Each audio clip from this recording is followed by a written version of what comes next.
I feel very happy and proud to be in JNU at this time. And the tradition of free speech, of the right to dissent, is such a fundamental right for civilized society, and that is what is at stake here. So in this talk, I'm not going to go deeply into the issues that you know very, very well, about what we all know what is happening in JNU. I will touch on it, on some of the issues behind it, and some of the core issues. और माफ करो मैं हिंदी में इस भाषण में नहीं दे दूंगा क्योंकि मेरा हिंदी इतना अच्छी तरह नहीं है और I mean you will have to compromise, ask people later what I'm saying, and if you know everything should be multilingual, it is a very, and the predominance of English is something I also object to, so it is no statement of just this. So I'm going to start with my own country, Britain. And in Britain, you see a country which is, on the surface, highly developed, democratic, peaceful.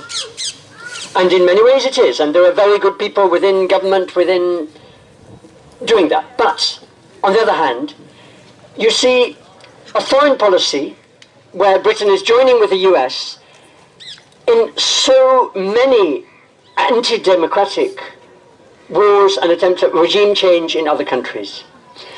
And that foreign policy has a very old history going back to when India was a British colony, and you know, many very, very anti-democratic foreign policy often. You also see financially it's a developed country, but what is at the heart of the economy, the British economy, is the arms industry, selling arms, selling weapons to other countries.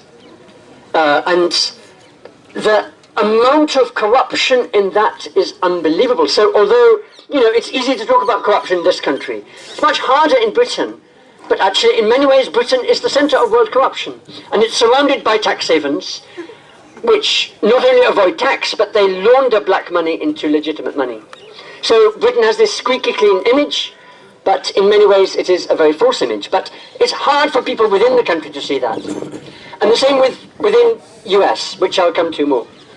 So also, so the financial institutions, the economic, there was a book in 1920 written, a very important book that you will hardly see referred to in the economics, called Economic Democracy. And, you know, that is what the world needs. We need economic democracy. Anyway, apart from all this, the wars that are going on in the Middle East, above all, which I'll talk about quite a lot, because what the Kurdish people are doing, what the Palestinians are doing, what many, many other people are doing, what the Scottish people are doing in their bid for independence of Scotland, these need to be understood in context. The media in this country and worldwide gives very, very selective news, as you know, as Chomsky, and I was happy to hear that Chomsky has just supported the JNU strike, so he has pointed this out again and again. So if you look at within America, one of the, in the name of nationalism, in America it was in the name of any anti-American sentiments. The McCarthy era during the 1950s started a witch hunt among people who were free-speaking. And then that escalated into, as Sheila was just saying, into the Vietnam War, where you had literally tens of thousands of innocent people in other countries, like Vietnam, Indonesia, many other countries killed. During the 1950s itself, it started in Guatemala and Iran. Those were two of the countries where regime change, democratically elected governments, socialist governments, were destroyed through CIA instigation. That is the war on terror, in a sense. That is the roots of it. So,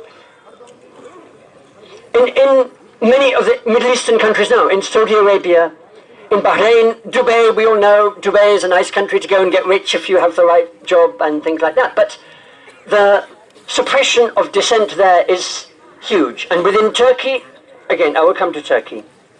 So in America, the internal colonialism started with the genocide of the native people.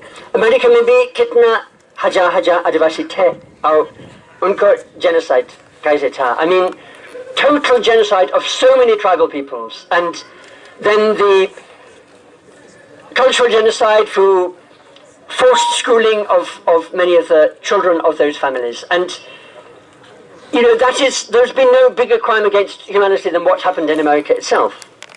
So it is a country built on genocide, and many Americans recognize this, but many also in the school system, this is not highlighted, of course.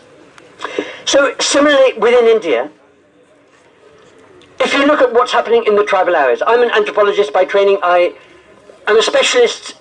I wouldn't claim to understand the tribal societies, but I love those societies. I follow what's going on in Chhattisgarh, Jharkhand, Orissa, and other places. And if you look at the expansion of the security forces within the last 10 years, you've got a tenfold expansion. And the same with massive abuses of the most basic human rights by, if you like, the security forces, following the American model, have been spreading insecurity. Security forces for who? Security for who? Often for the big corporations, because just as in the Middle East, the wars are basically over resources. They are resource wars, over oil and gas. In India, over steel, iron ore, aluminium. And the security of those big companies is the paramount thing. That security of the ordinary people, if a normal woman in a village, or a Dalit or an Adivasi is raped or tortured, how can they expect justice? I mean, this is the reality on the ground we know. So there are many good people within the security forces, within the police, but, you know, they often say, our hands are tied, and it's very hard for them often even to speak out. And, you know, that is following the American model of they've got away with human rights abuses on a scale that is literally tens of thousands, hundreds of thousands killed, from Vietnam and before up to Iraq, Afghanistan, and other countries. And so in modern times, we have people within the intelligence agencies who also speak out. And one of them you all know of is Edward Snowden. So he had to defect because he couldn't get away with it, but he's living in Russia now. And what he showed was how surveillance, that intelligence agencies are not actually serving the national interest. They're serving the interest of private corporations, among many other things.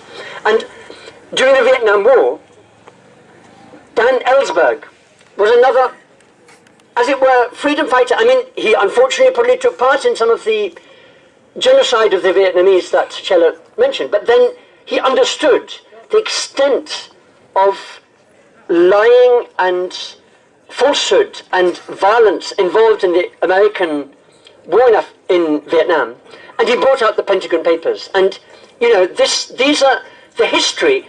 What's happening in JNU is in line with that history. It's important to understand where we come from.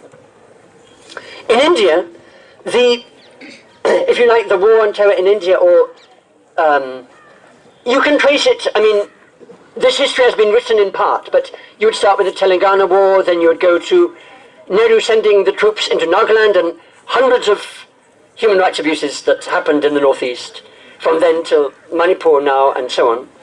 Then you had the Naxalbari, and of course there was violence on both sides, but you had huge human rights abuses by the security forces then. And then you had encounter specialists sent from West Bengal into Bihar, into Andhra Pradesh, into then Punjab, and then Kashmir, and now we have Chhattisgarh. And you see the so-called encounter specialists, and we all know about false encounters.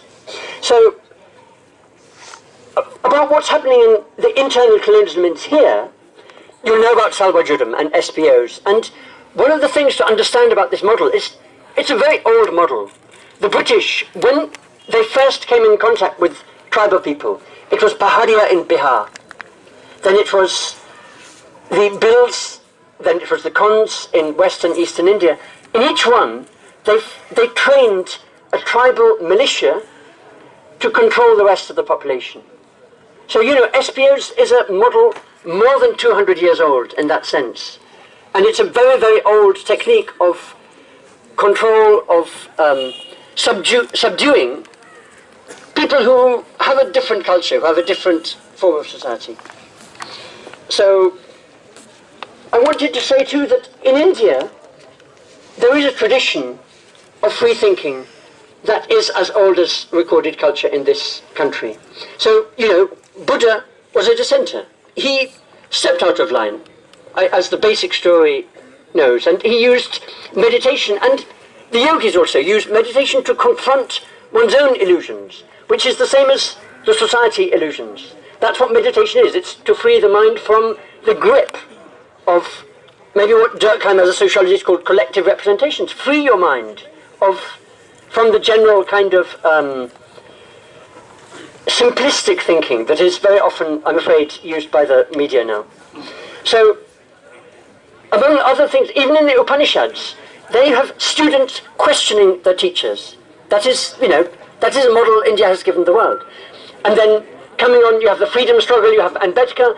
India has given the world, a larger probably proportion of free thinkers than any other land. And so, if JNU is a symbol of free thinking, and that free thinking is to be suppressed here, this would be anti-national. This would be... It would be really an attack on everything that is best in this country. So, if Kashmir is an integral part of India, then we should extend love to Kashmiris, and we should allow them to speak freely. If some of them want an Azad Kashmir, then, that is their right to express it. It's not their right to use force for that, but to express that. And in Britain we have the Scottish Nationalist Party.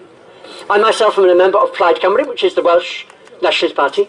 I don't know whether I want Welsh or Scottish independence, but I want the right to speak about it.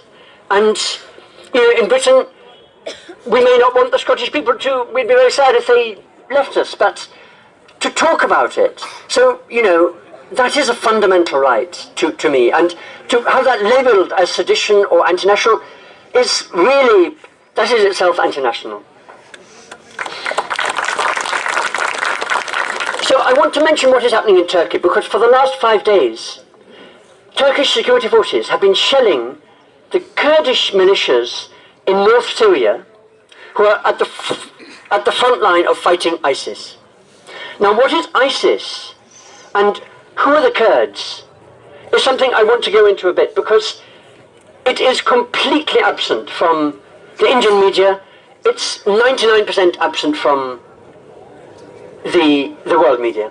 If you look at Palestine and Israel, until the Jews, after the Second World War, until the Jews formed the state of Israel, it was a country called Palestine. And the Jews would say, we're going to Palestine. So then when Israel was formed with that war, it was an ethnic cleansing of Palestine. And there's a wonderful book called The Ethnic Cleansing of Palestine by an Israeli Jewish author. So, half the Palestinians were displaced in 1947 to 8.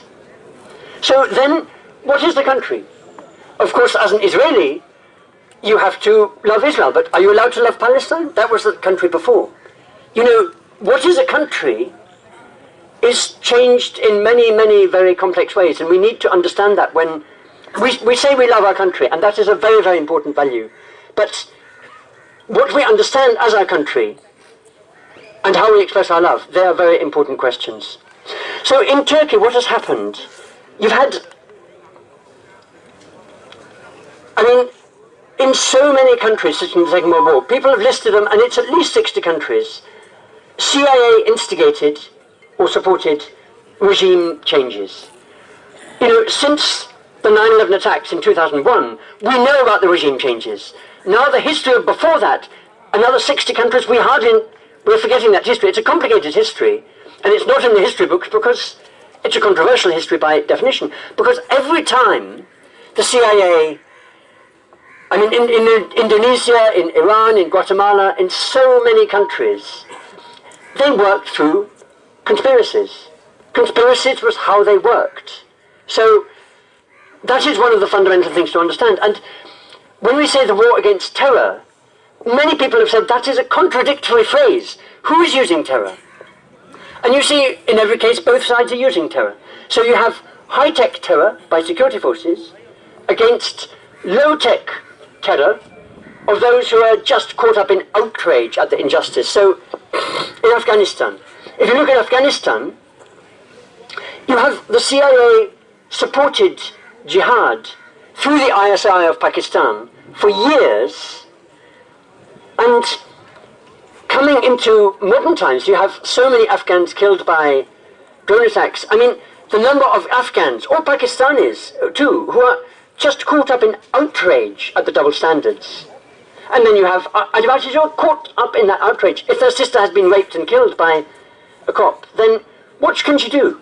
She cannot go to the courts, unfortunately, or she may try, but we have already seen that is a very difficult route. So, can you blame her for joining the Maoists? I mean, I personally do not believe in the Maoist cause, but the right to, I mean, for people like that who've met that level of injustice, you cannot blame people for going to these, and even the kind of Islamic terror, it's horrendous. It's something I doubt whether anybody here would possibly support. But when you see the outrages committed by those drone attacks, by the security forces in so many countries, again, you can't blame people for becoming terrorists. So the so-called terrorists use horrendous tactics like bombing, like suicide bombing, like videoed beheadings, and they're barbarous. They're absolutely horrendous. But what do the mainstream use? They use drone attacks, they use much wider bombing and technology, and every year, at the heart of what we call development, is development in the arms industry. The arms industry, how it's at the center of the world economy and the world's trade and industry, is mind-blowing. So another tactic that is used, and has been used now for more than 100 years, is what is called false flag attacks.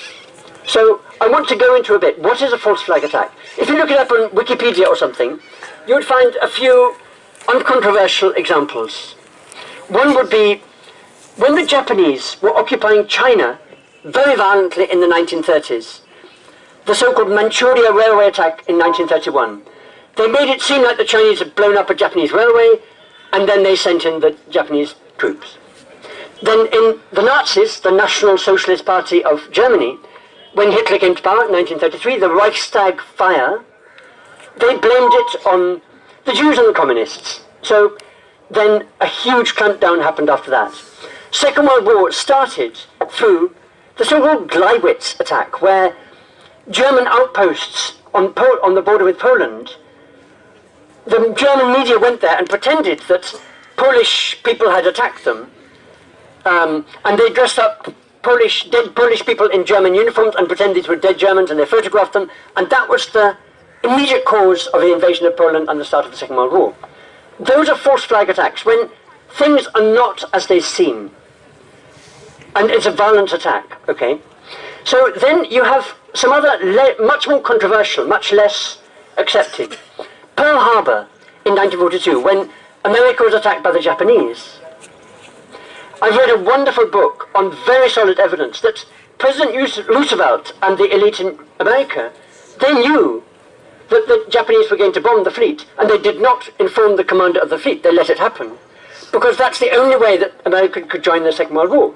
Now, personally, I'm glad America joined the Second World War because they helped beat the Nazis, but Roosevelt lied to his people, and it's still, you know, if you look up and follow this, I think you will find this was the case. One of the most amazing, the same with the Gulf of Tonkin attack that started the Vietnam War, it was a false flag attack. The Americans pretended that the Vietnamese had attacked an American ship. Now, if you come to much more hidden history, Gladio. I want to know who here has heard of Gladio. Gladio means a sword. It's the Latin for sword, and like the gladiator. And after the Second World War, the Americans, through the CIA, formed a secret army in Italy and all over Europe and in Turkey to prevent communists coming to power. And many key communists were actually assassinated in Belgium, in France, and in other countries. But Gladio in Italy became very violent, and the so-called Red Brigades, they became very violent. On the surface, very violent communists. And the Bologna train bombing in 1980 in the Italian town of Bologna killed more than 100 people. And then Aldo Moro, the prime minister, was captured and assassinated, tortured to death, apparently by the Red Brigades. But it all came out later. The leadership of the Red Brigade had been arrested by then, and it had been taken over by the right wing, by Gladio. And Berlusconi, the Italian prime minister, admitted in 1990, yes, Gladio exists. And there's been a wonderful book about Gladio written by a Swiss professor. This is not, it should not be a controversial history, but it is a hidden history. So then, in Turkey, Gladio, as one of the Turkish prime ministers at that time, Ecevit, said, the Turkish government almost is Gladio, meaning the Turkish military was so close and is so close with the CIA. There have been so many false flag attacks in Turkey. And the most recent ones were at a town called Suruç in August last year, when, if you know of the Kurdish struggle in North Syria, you have in North Syria the Kurdish people really fighting for a basic freedom that they've been fighting for a long time, and they've set up an incredibly democratic form of government. And in the town of Kobani, they have managed to beat ISIS. They have managed to beat the Islamist forces. But still, Kobani has been ruined by bombing. So this was, many young socialists had come to South Turkey to help rebuild Kobani. And then there was a bomb. And it was apparently by an ISIS female suicide bomber.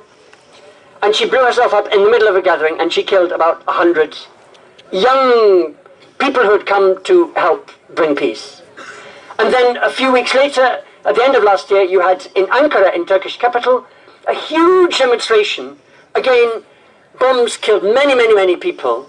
Again, it was mainly socialists who were killed, but the Turkish state blamed ISIS and used it as an excuse to wage war on ISIS. But then instead of bombing ISIS, they bombed the Kurds, because the PKK are the guerrilla group, if you like, who have been fighting for freedom for the Kurds. Because, I won't go too much into who the Kurds are, but one of the amazing things about the Kurds is the word Kurti means the mountain people. It means what Dongriya Kwan's the mountain people, okay?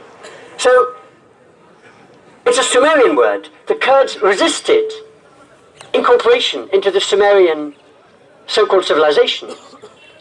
So for 5,000 years, these are people who have been struggling for autonomy, basically.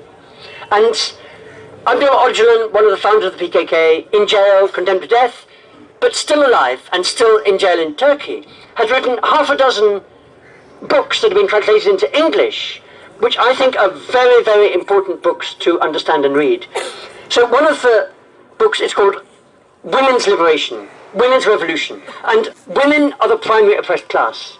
And their liberation must not be an aim, it must be a starting point. So at every level of the organization, of the Kurdish organization, you have women 50%. And I would say some of the most outspoken and compassionate women political leaders I've ever heard. Really amazing. Another of his books is called The Roots of Civilization, where he looks at the beginning of what we call civilization in Sumeria, like it was in Hirapa, like it was in Egypt and other places. And one of the first things that happened was the subjugation of women. Prostitution, under the guise of temple prostitution in Sumeria. So, in a way, he has transformed Marxist-Leninist traditional thinking into this understanding. And the potential for democracy, the democratic movements there, are so important for the world, because this is one of the places where civilization began, in this part of what's now Kurdistan.